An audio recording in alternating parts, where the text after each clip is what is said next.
Hello, hi guys! Magandang hapon sa inyong lahat.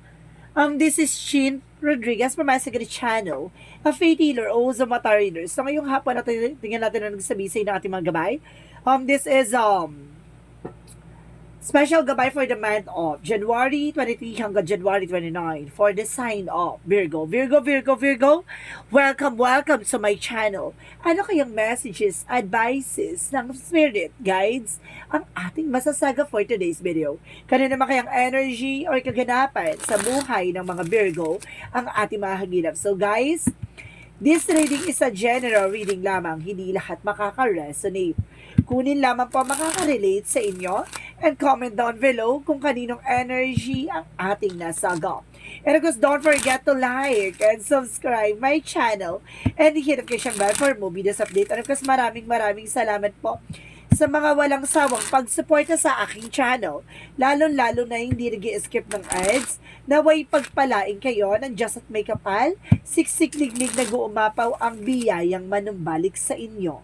So guys, come on, eto na ang mensahe sa iyo ng ating mga gabay for the special gabay for the month of January 23 hanggang January 24, ay 29 for the sign of Virgo. So, ito na Virgo ha, dadahan-dahanin na natin dahil ang mga request ng ating mga viewers ay maging mahinahon at kumalma. At diba, wag daw tayong magmadali dahil hindi daw po nila nasusundan ng ating baraha. So, nandito na tayo. Babagalan natin. Bahala kayo. Charis. So, ito na. Angel Spirit Guide, please give me information. Angel Spirit messages, give me an information. Ano kayang gusto sabihin sa'yo ng ating Angel Spirit? So, there's a Queen of Swords, a bigger picture. No? There's a bigger picture of yourself. Ibig sabihin dito, kumbaga may mga bagay dito na nakikita mo na, yung magiging posibilidad o kaganapan sa buhay mo. So, sa madaling salita, yung life purpose mo, kumbaga alam mo na, no? So, let's see what is additional messages. And because there's a King of Pentacles, so there's a security about sa finances. No, maging secure ka sa magiging about sa finances mo, sa investment, so sa sa trabaho, sa even your resource of income, no? Kumbaga maging secure ka diyan kasi the Queen of Swords is kumbaga malayo pa lang tanaw niya na yung magiging posibilidad. Parang ganon. So there's a visions, no? And because there's the lovers, some of you may love life, no? May papasok na love life, no? Kumbaga hindi lang siya kilig, kumbaga may kumbaga di lang siya harat, kumbaga may pangbatagalan. So, let's see additional messages. Pero may nasa-sense ako na person ahas, Ay, be aware, baka, tuklawin ka niyan. And there's a chariot, so you need to take an action. So, kailangan mo talagang proteksyonan, pangalagaan at gabayan yung mga bagay-bagay na nangyayari behind your back. And because there's a 10 of Pentacles, so there's a long-term investment. So may pangmatagalan talaga dito, hindi siya mananalian, no? So ibig sabihin, pangmatagalan. So let's see what is additional messages. So there's Six of Pentacles. So there's a balance. So there's an information that there's a giving and receiving something by the universe. So ibig sabihin dito guys, balance. Kumbaga there's a give and take. So maaring maging balance, no, sa emotional, practical, love life, career, and health. So there's a possible na magtutuloy-tuloy na yan. So let's see what is the Queen of Swords. So there's a white Hermit. So white divinity. Kumbaga binibigyan ka ng visions in the good way, no? Kumbaga nakikita mo yung possibilities na kumbaga yung magiging maganda yung eksena mo, no? Hindi mo nakikita yung sarili mo na magiging kumbaga mapapahama ka or mapupunta sa alanganin sitwasyon. Kumbaga may mga bagay siguro na kumbaga paalala sa'yo. So let's see what is the King of Pentacles. So there's a Two of Swords. So there's a decision. So kailangan mo mag-decision as soon as possible. So may mga bagay dito na kailangan mong pag-isipan, no? And of course, pagmunihan. At sige, sinasabi na pag-ingatan mo yung magiging decision. So there's a Three of Cups. So there's a third party. Mag-ingat ka, no? Kung magalapitin ka ng third party. Now, let's see what is the chart card. There's an 8 of Wands. So, there's a fast communication and fast movement. So, maaaring pabilis na ang pagbabagong magaganap. And of course, there's a 3 of Wands. So, waiting for a shift and waiting for a result. Now, may mga bagay dito na inihintay mo na lang ang pinaka-resulta ng eksena. And kasi sinasabi dito, ang itong resulta na ito magdadala sa iyo ng pangmatagalan. No? Hindi siya panandalian. Excuse me. So, let's see what is the Six of Pentacles represent what? So, there's a Four of Cups. So, reevaluate or analyze. No, pag-iisipan mo mabuti yung mga bagay-bagay, no? Bago ka mag-take ng action. Yun sinasabi, maging balance ka. No? Kumaga, hindi sa lahat ng oras kasi pag tutuloy-tuloy yung kaganapan sa buhay mo, nasa sa'yo pa rin yung magiging decision on actions mo. So, let's see what is the Queen of Swords in White namin represent the Page of Wands. So, there's a good news. May magandang balita daw dito, no? So, this is a possibility na maaaring makikita mo na yung, kumbaga yung magiging eksena or kaganapan, no? May balita ka na, and because there's a vision, so ibig sabihin, technically, kumbaga alam mo na yung magiging resulta. So, there's a decision, baguhin mo na yung perspective, baguhin mo na yung pananaw mo. So, you need to decisions na, you need to change your perspective first. No? What is the Lovers and the Three of Cups? What is the Lovers and the Three of Cups? So, there's a Three of Swords. So, there's an information dito na, kumbaga, binabackstab ka, no, person mo. Or either, no, may mga hindi ka pa nalalaman sa person mo. Or either, may asawa pala yung person mo. Or either, kabit ka pala ng asawa mo. No? Sinasabi dito, there's a possibility na maaaring magkaroon ng third party involved. Or either, kumbaga, itong tao na to, ayaw, kumbaga, may naiinggit sa inyo ng person mo. Kumbaga, kung power naman ng inyong relationship, maaring talagang lapitin kayo ng inggit, no? Yung relationship nyo ay successful, kaya maraming na taong naiinggit. And there's a devil. Oh my God!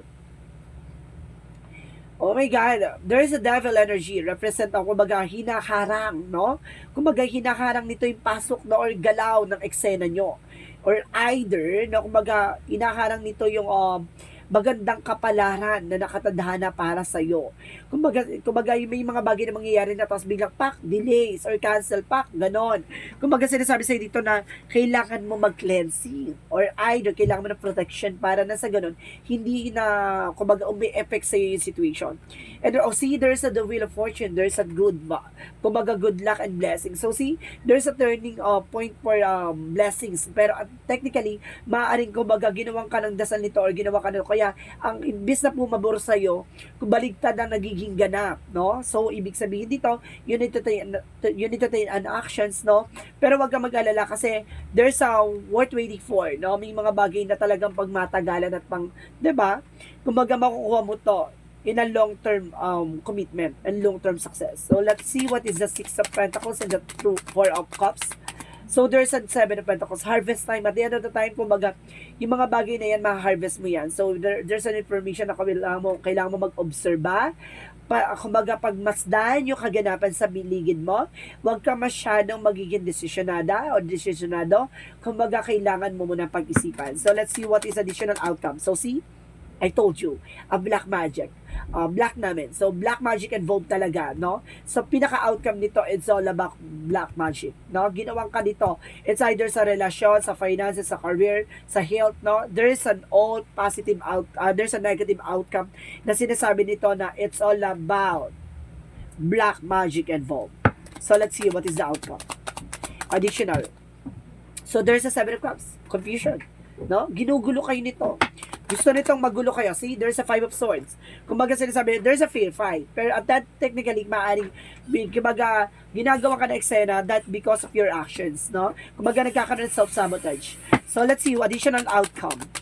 So, there's a justice. Don't you worry, there's a karma is waving. Aha. So, ibig sabihin talaga dito, makukuha mo what you deserve. So, let's see what is additional messages for your career. For your career is the Hermit card. So, there's a soul search here. Soul enlightenment. May mga bagay na maglilinaw sa'yo about sa spiritual. So, may mga bagay na maglilinaw sa'yo about sa spiritual. Kumbaga, may mga bagay na malalaman at matutuklasan ka. So, there's a Four of Pentacles. So, there's an information dito na, kumbaga, savings, no? Budgeting. So, ibig sabihin dito, kailangan mo protection ng yung finances and career mo. Additional messages. And of course, there's an information daw ha. Binibigyan daw pamalas ang iyong hanap buhay. There's a hermit bias. Spiritual, no? Kaya sinasabi, parang bigla ka na sense. Okay. Let's see, about naman sa love life, there's a 10 of cups, so there's a happiness, and there's a star card. So, pagdating sa pag-ibig, no? Kumbaga, lagi kang bigo, pero don't you worry. Kumbaga, may bawi, no? Kumbaga, the star card is here, there's a healing and miracles, and the 10 of cups, no? Kumbaga, dito na magtutuloy-tuloy ang kaligayahan. About naman sa health mo, about sa health, get more information about sa health.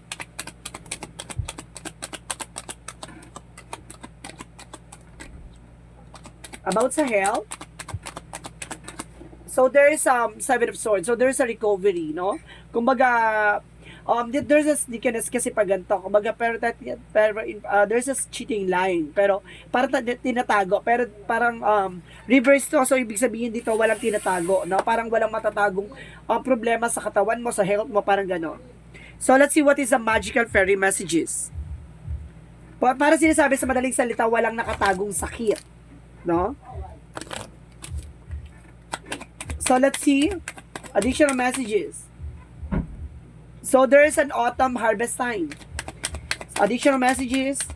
So, there is a you desire within reach. So, ibig sabihin yung pinapangarap mo, no, papabor din sa'yo. Yun yung sinasabi ko, no? Kaya hindi siguro pumapabor dahil there's a spiritual involvement. Pero there's an information na kumbaga lahat ng mga pangarap mo matutupad yan. Kailangan mo lang siguro mag-take action, no? So, let's see what is additional messages for romance angels. Pagdating sa, oh my God, there's a religious factor. Talaga merong spiritual, no? May orasyon, te. Spiritual path, oh. Spiritual path. Though your love life is an influence to your religious upbringing and spiritual path. So, talaga merong about sa spiritual factor. So, there's an information din dito. There's a stay optimistic and about to your love life. No, maging positibo ka. No, ang iniisip mo dapat solusyon, hindi problema. So, let's see what is a yin and yang oracle card. What is a yin and yang oracle card? So, there's a triggers. Ito yung nagtitriggers kaya ito yung complications. Ayun yung nagtitriggers, yung complication na yan, yung black magic. Kaya, di ba, maraming komplikasyon na nagaganap sa buhay mo. Maraming malas or maraming mga bagay na hindi natutuloy, gano'n. And there's a guilt, no? Sabotage, oh. Ito sinasabotahe ka, lalong may galit sa'yo, tuti. No? May galit sa'yo, inggitera. And there's a separation or some of you guys, no? Gusto nito maghiwalay kayo or either naghiwalay na kayo. And there's a past luck, oh, see? There's a past luck, oh, see? Yung swerte, hindi mo mapasok sa'yo. Gusto nito mag-suffer ka. There's a luck. Nandito yung swerte, no? Nakalock siya, hindi siya makapasok. No, may mga bagay na ginawa sa'yo from the past. And of course, there's a suffering. Gusto nito maghirap ka. Additional messages for Archangel Michael.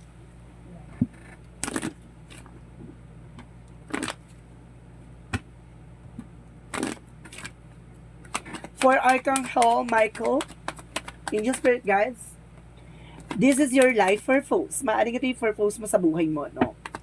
So, let's see additional messages. And of course, guys, there's all. Focus the 25 perfect health, no? Mag-focus ka sa health mo. Kumain ka na masusustansya, gano'n. So, para hindi, kumbaga, diba? Para good yung health mo at the same time. So, let's see what is Archangel. Or what is our chakra messages? For the chakra messages, expansion. No, magkakaroon ka ng expansion pagdating sa love life, career, finances, and the health. Bittersweet. Katapos ng pait, may tamis, no? May tamis na tagumpay. Oh my God, there's a completion. No, wag mong hayaan mahuli ang lahat. No, wag mong hayaan mahuli ang lahat. So, let's see what is additional messages for Angel Spirit Guides. And there is a survival na makakasurvive ka. And of course, sinasabi lang awareness. So, kailangan mo lang mag-ingat. No? And of course, kailangan mo mag-take ng action. And there's a resolution, problem solving. Na masusolusyon mo na yung problema mo. At the same time, there's a creation. So, ibig sabihin, nasa sa'yo yung bagay na, kumbaga, kung hindi ka gagalaw, hindi ka kikilos, kumbaga, ikaw yung gagawa ng kapalaran mo. So, let's see what is additional messages. So, there's a leadership, no? Take charge of this situation. Kailangan mo pamunuan. No? Additional messages. The writing. So, ibig sabihin kumbaga, ikaw yung magsusulat ng sarili mong pahina. Diba? Ikaw yung magdidikta ng kaganapan sa buhay mo. So, let's see what is the energy. At the same time, there's a door to the romance. So, talaga may pintuan talaga pagdating sa pag-ibig. No? And there's the garden and the gate. No? There's a lot of discoveries. Marami ka pa madidiscover at malalaman. And of course, there's a victory. No? Ipapanalo mo to. Diba? So, let's see what is Archangel Raphael messages. Archangel Raphael messages, there's a massage. So, some of you guys, kailangan nyo ng massage therapy sa, kasi kumbaga, marami kang lamig. No? Kaya marami nananakit din sa katawan mo. Kumbaga, it's all about lamig. Pilay. Or may, kumbaga, mayroon kang, kumbaga, nagkamali ka ng tulog. No? Tapos bilang nalamigan yung ano mo, tagiliran mo or something. Because there's a work through your fears, no? Labanan mo yung takot at pangamba. Emotional running high. No? Kumbaga magiging emotion ka dito. Kumbaga it's either tears of joy or something pain. And because their energy is gaining momentum. Itong bagay na to, hindi mo to makakalimutan. So let's see what is additional messages for Angel Spirit Guides. So there's a discipline. So kailangan mo rin ng disiplina. And of course, there's a loneliness. So, hindi ka nag-iisa. May karamay ka. And because there's a growth, no? Kumbaga, magkakaroon ka ng growth and expansion. And there's a change, no? Magkakaroon ka ng pagbabago. Magaganap na ang pagbabago. Ayon sa kilos at galaw mo. So, there's the golden children. So, there's an information dito. There's a rare gift, no? May kakayanan ka, nakakaiba, pero kailangan mo tuklasin. And you're not alone. Hindi ka nag-iisa, di ba? Kumbaga, sinasabi dito, ikaw lang, sa iniisip mo lang. Yun lang yung nagbibigay sa'yo ng isolation. So, let's see what is the Jesus loving quotes. Whatsoever you shall ask the Father in my name, He will give it to you. No? Ano man yung dapat mong tinatanong, yung mga dapat mong hinihingi sa ating Panginoon, no? Ibibigay niya yan sa iyo ayon sa kalooban ng Diyos.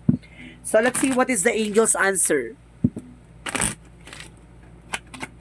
Angel's answer, so there's a recovery. No? Makaka-recover ka na. Then, and of course, the situation will improve, no? There's a problem solving, and of course, the situation will improve. And recovery. So, ibig sabihin na dito, unti-unti nang magaganap ang pagbabago and big happy changes, di ba? Talaga sinasabi, ang pagbabago ay magaganap na. Depende na lang yan sa kilos at galaw mo. So, let's see what is the angel's number. So, there's a 27 and of course the 12-12, no? Para sinasabi dito na I am expressive and I am the focus. Na mag-focus ka sa ginagawa mo at ipakita mo yung mga bagay na alam mong makakatulong sa iyo at makakatulong sa ibang tao, no? Pakinggan natin. Stay focused on your best, possible future and dreaming, optimistic throughout the entire journey. Your angels are right behind you as you turn your dreams into realities, no? Kumbaga, mag-focus ka hanggat hindi pa natutupad yung mga pangarap mo, hanggat may isa katuparan mo, tuloy-tuloy lang. And because there is a 27 by expressive, your mind is wide open, you are tolerant and compassionate towards all ways of life, the value freedom of expressions, and want to improve the conditions of people, whether in your community, country, of the world in large. So, ibig sabihin nito, kumbaga, ini-express mo talaga yung gusto mo sabihin, hindi ka nahihiya, hindi ka natatakot, so, bagkus gusto mo talagang ipangalandakan sa kanila yung mga bagay-bagay na makakatulong din sa kanila, no, in other way. So, guys, let's see what is the messages of life. What is the messages of life, no? Okay. So, there's a together in the light. So, talaga magkasama kayo sa liwanag, no? I give thanks for all who enter my life. I understand we are all exactly who and where are supposed to be. We and everyone contributes to each other. Personal growth. Every reaction someone draws for me is a gift from their soul to mine. Meant to help me free me from my inner conflicts today by focusing my own development rather than on other flaws, I become one with the light. So, ibig sabihin dito, kumbaga unti-unti mo na nade-develop sa sarili mo na hindi ka na naapektuhan yung mga, hindi ka na naapektuhan sa mga nangyayari sa sa paligid. Bagkos, nagiging aware ka na lang at nagiging maingat ka sa magiging actions mo, no? Kumbaga unti-unti ka na nagkakaroon ng maturity, no? And of course, kumbaga na-enhance din ng iyong skills and knowledge, no? Nang sa ganun, nauunawaan mo yung kaganapan sa buhay mo. Kumbaga alam mo na sa sarili mo na ang pagiging isang tao, no? Napapalibutan ng maraming misteryo, no? Ibig sabihin dito, alamin at tuklasin at hayaan mo siyang kumbaga kilalanin at ipakita sa iyo yung mga bagay-bagay na magbibigay ng pagbabago or kaganapan sa buhay mo, 'di ba? Kumbaga nasa sa iyo pa rin ang magiging eksena at kumbaga ikaw ang magpapaikot ng sarili mong kwento. Ibig sabihin dito, kailangan mo lang intindihin yung mga nangyayari sa paligid mo, alamin at tuklasin mo at mag-obserba ka at may mga bagay diyan na kailangan mo mag-take ng action kasi baka kaya hindi ka makagalaw at hindi ka makakilos sa sitwasyon dahil napapalibutan ka ng mga misteryo. No? So guys, this is special gabay for the month of January 23 hanggang January 29 for the sign of Virgo. Virgo, maraming salamat for your wonderful reading. So once again, this is Chin Rodriguez, my message channel, a free healer, also mata reader. So this reading is a general reading namang hindi lahat makaka-resonate. Kunin lamang pa makaka-relate sa inyo and comment down below kung kaninong energy ang ating nasagot. And don't forget to like and subscribe my channel and hit notification bell for more videos update. Maraming salamat po sa mga walang sawang pagsuporta sa aking channel, lalong-lalo na hindi nag-skip ng ads. Naway pagpalaan kayo ni Just at Makeup pa. Siksik diglig na gumapa ang biyayang manubalik sa inyo. And of course, Madam Sir, maraming salamat and see you in the next video. Bye-bye and babush!